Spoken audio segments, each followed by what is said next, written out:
The snow lay deep enough to swallow the tops of the grass, and the yard behind the Ashmore house looked unmarked, except for the narrow path to the spring.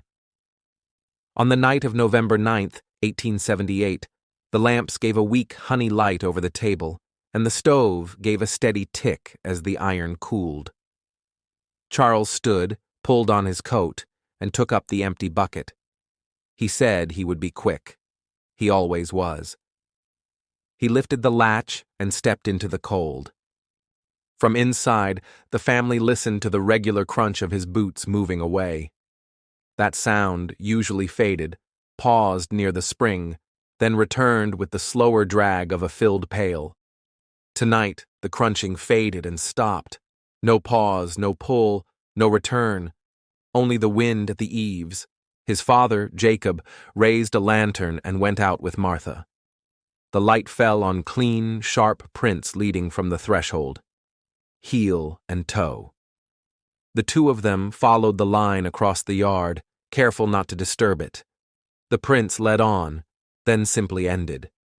One more step had pressed deep into the powder. After that, nothing. The snow beyond lay smooth as plated glass.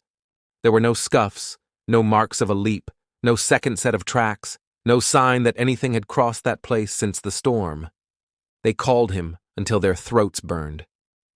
The lantern swung as Jacob searched the ground at the edge of the last print. The shovel found only snow, dry and squeaking against the metal. They checked the spring. The ice held dark and whole. They circled the yard, followed the fence line, and pushed through the small orchard.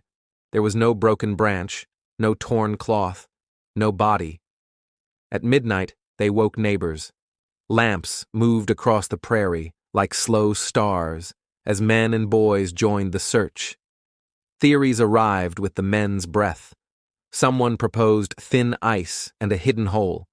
Another declared that a man could carry another without leaving prints if the snow had crusted. Neither idea matched the ground. By dawn, the searchers had stomped every direction a sensible man would have taken, and a few foolish ones besides. Nothing turned up but the fact that steps had stopped. The county constable rode out and studied the place like a ledger he could not balance. He measured stride length and spacing with a stick. He checked under the nearby drifts. He walked the perimeter of trampled snow and asked the same questions the family had already asked themselves. Had Charles argued with anyone? Had he planned to leave? The answers stayed simple. He had not. He had carried a bucket to the spring on a winter night and failed to take another step. 3 days of search work thinned to the household's quiet trial. The fifth plate at supper stayed empty. The bucket waited by the door. At night, Mother Ashmore rose from her bed and stood at the threshold, looking toward the spring. She said the place felt charged, as if sound traveled differently there.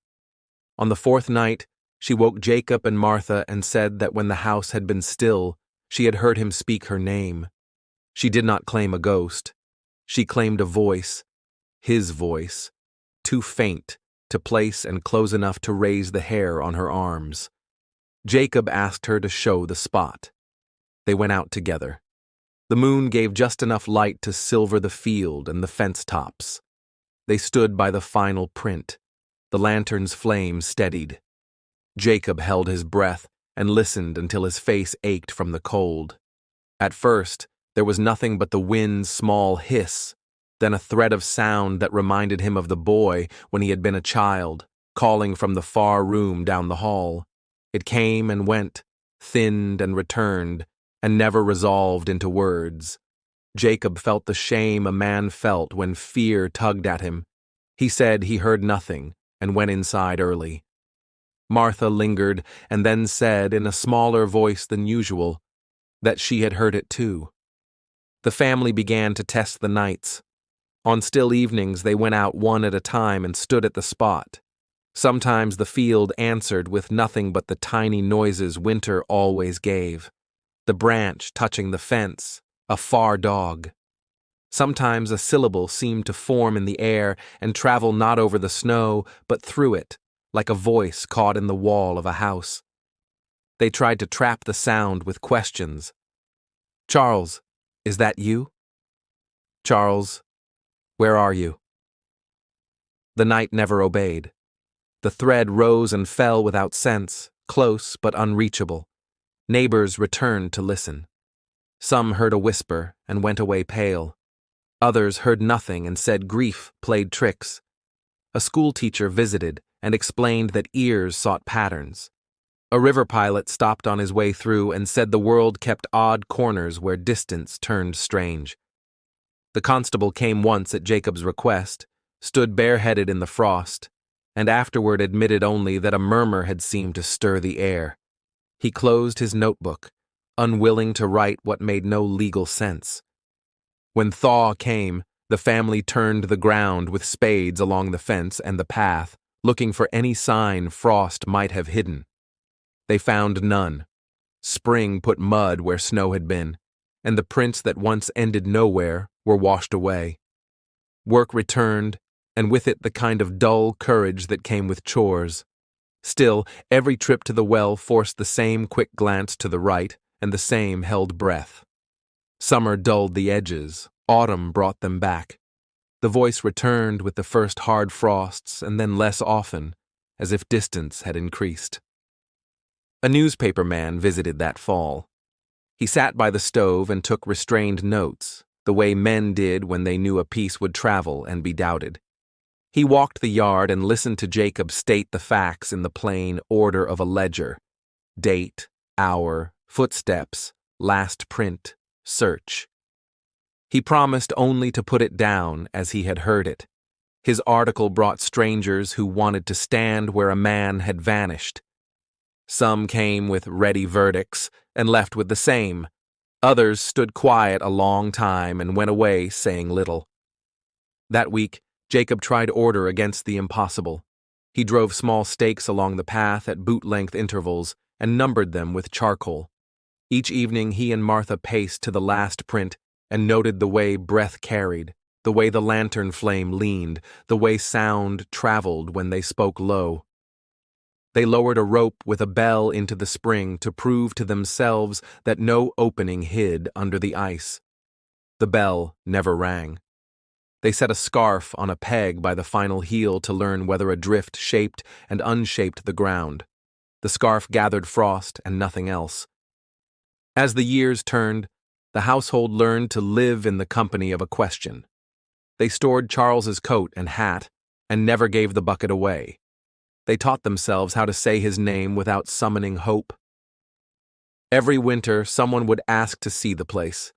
Jacob would take them out and point to the span between the threshold and the dark mouth of the spring and say only that the distance had not been great.